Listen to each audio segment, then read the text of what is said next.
Fala galera mais top da galáxia, Deus abençoe a sua vida. Estamos aqui para mais um devocional temático indicado por vocês. E esse devocional foi indicado pela Giovana Bela com o tema Constância na Vida de Oração.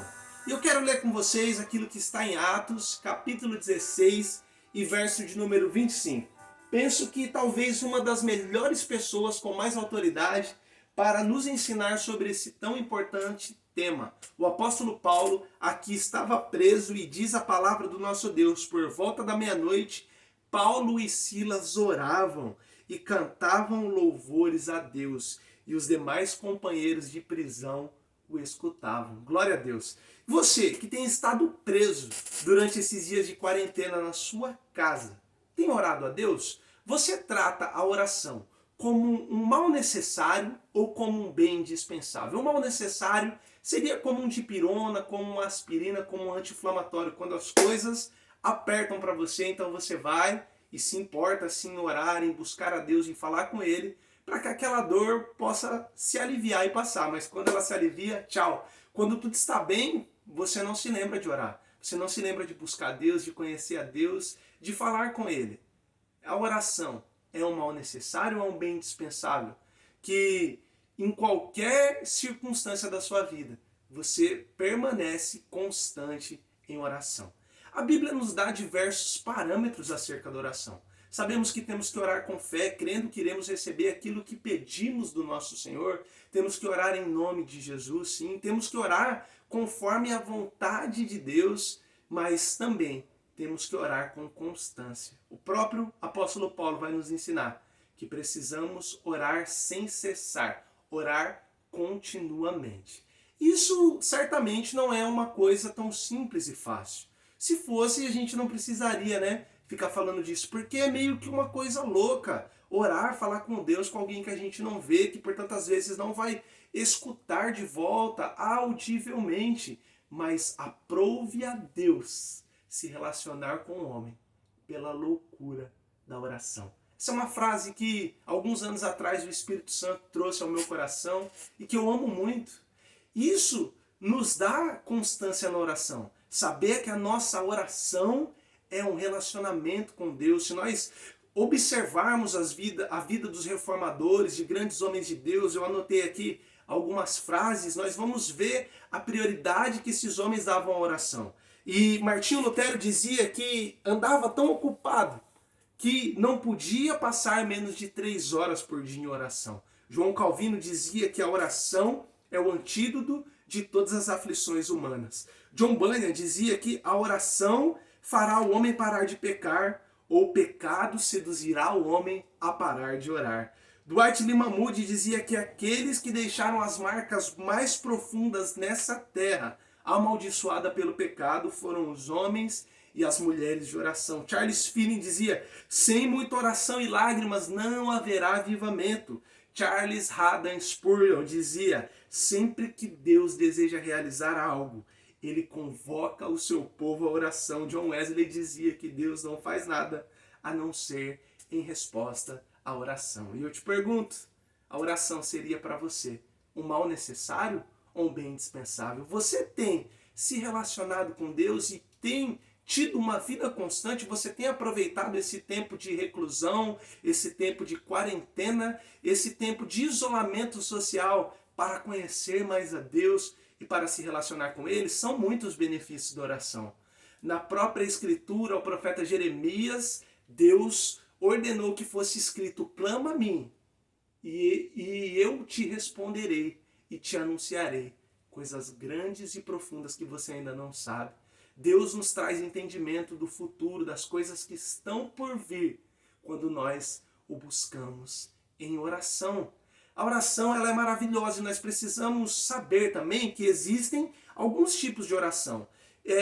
Por muitas vezes nós não perseveramos em oração, porque a oração que nós somos experts em fazer, em realizar, qual é? Petição, pedir, pedir, pedir.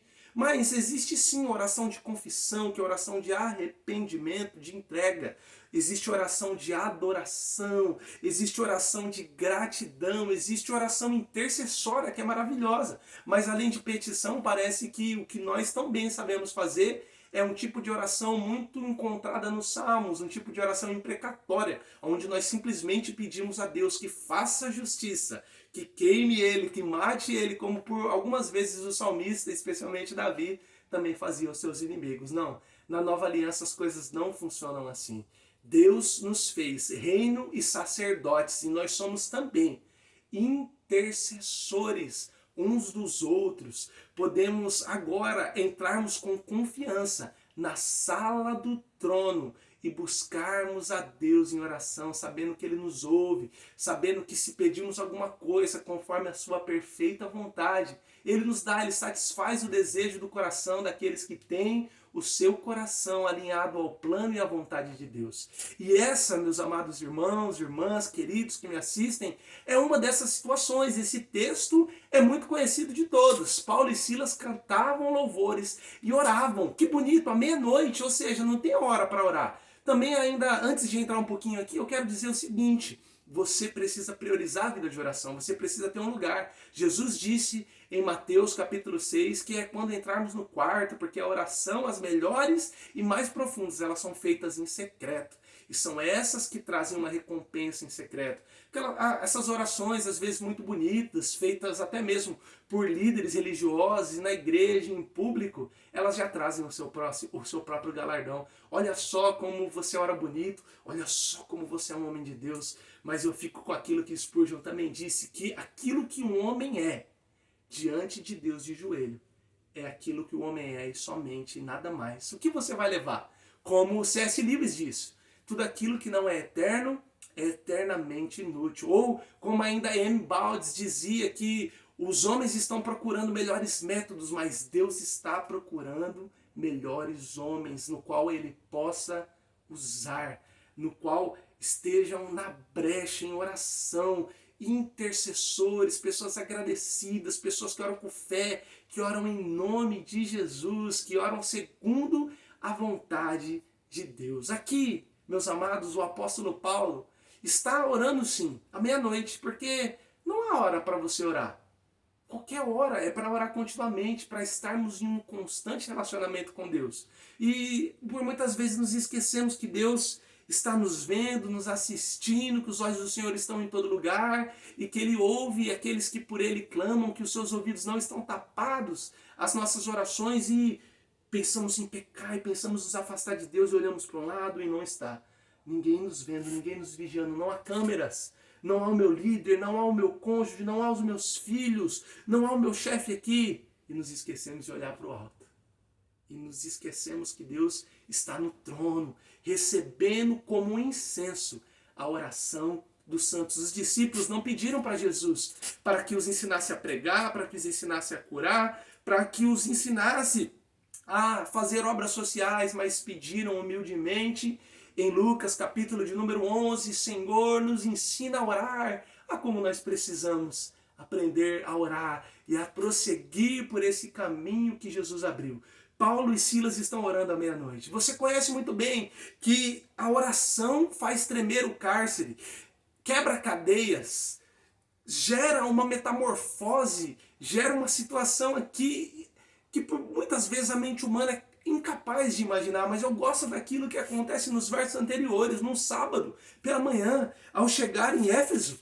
Paulo e Silas, na Nova Versão Internacional, no verso de número 15 desse mesmo capítulo, eles estão procurando lugar de oração. E ao procurar lugar de oração, eles parece que encontram, mas eles vão encontrar antes do lugar de oração Lídia. E sabe o que acontece quando nós oramos e perseveramos em oração e somos constantes? Deus abre os corações das pessoas para que possam crer no nome dele. É isso que acontece com Lídia aqui no capítulo 16. Então a igreja vai começar aqui muito bonito em Filipos, porque uma vendedora, uma empresária daquela cidade, Deus abre o coração dela porque havia homens de oração. E sabe o que acontece em seguida? Uma jovem possessa com espírito de adivinhação, ela é curada, ela é liberta, porque porque Paulo e Silas estavam procurando lugar de oração. No verso número 16 vai dizer que aconteceu que eles indo ao lugar de oração. Eles não conseguiram orar, mas será que eles perseveravam em oração? Que eles foram constantes ou que eles desistiram? Já que nós não conseguimos orar e que Deus tem feito grandes coisas, não, deixa quieto. Sabe o que acontece? Paulo e Silas vão ser presos, vão ser açoitados, vão ser chicoteados, porque aquela jovem que servia como um instrumento de Satanás, adivinhando a vida das pessoas, os seus senhores vão ficar furiosos, vão mandar prender e açoitar Paulo e Silas. Mas o evangelho é o poder de Deus, e a oração é o que aciona esse poder, é a loucura da oração que nos gera esse relacionamento. Então Paulo e Silas vão para a prisão. Agora vamos murmurar, como é que pode? A gente estava procurando um lugar de oração, Deus. E o Senhor fez tantas coisas, mas olha só aqui a nossa situação agora. Não, eles eram constantes na vida de oração.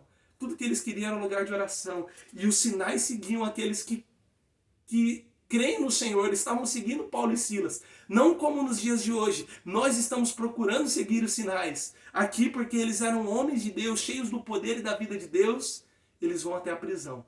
Mas eles não perdem o propósito. Qual era o propósito? Orar. E da meia-noite eles são presos. Provavelmente com frio, com fome, com sede, sujos, açoitados, muito possivelmente um calabouço. Eles, à meia-noite, glória a Deus, oram e cantam louvores. E os demais prisioneiros escutam. E Deus escuta a oração. E aquela prisão treme. Deus envia um anjo àquele lugar em um grande terremoto. E as correntes são soltas e todos os presos saem. Mas o mais precioso é que vai haver uma conversão sobre a vida daquele carcereiro. E a família dele é liberta da morte, porque se aqueles prisioneiros escapam e fogem, aquele carcereiro estava condenado à morte. Mas Paulo, um homem de Deus, um homem de oração, um homem que sabia o que era constância na vida de oração, nos ensina que nada pode nos afastar do propósito de sermos fiéis, de sermos constantes, de perseverarmos em oração. E eu quero te convidar, meus amados irmãos, a viver uma vida que honre e que glorifique a Deus, a viver uma vida de constância em oração. Ore sem cessar, ore em todo o tempo, fale com Deus. Não vejo a hora também de voltar para a igreja e de orar com os meus irmãos e de voltar às vigílias, jovens.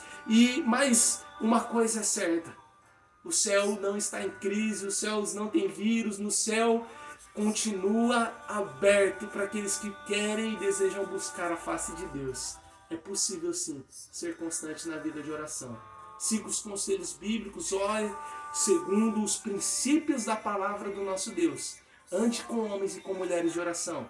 Peça ajuda. Cuide da sua vida de oração, pois no final das contas, como disse John Piper, as redes sociais não servirão para outro fim, senão para mostrar a Deus que não foi por falta de tempo que nós não o buscamos, que nós não orávamos. Nós temos tempo.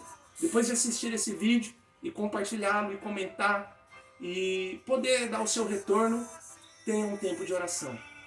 Abençoe vidas e ore também por mim. E que Deus te abençoe. Fique na paz.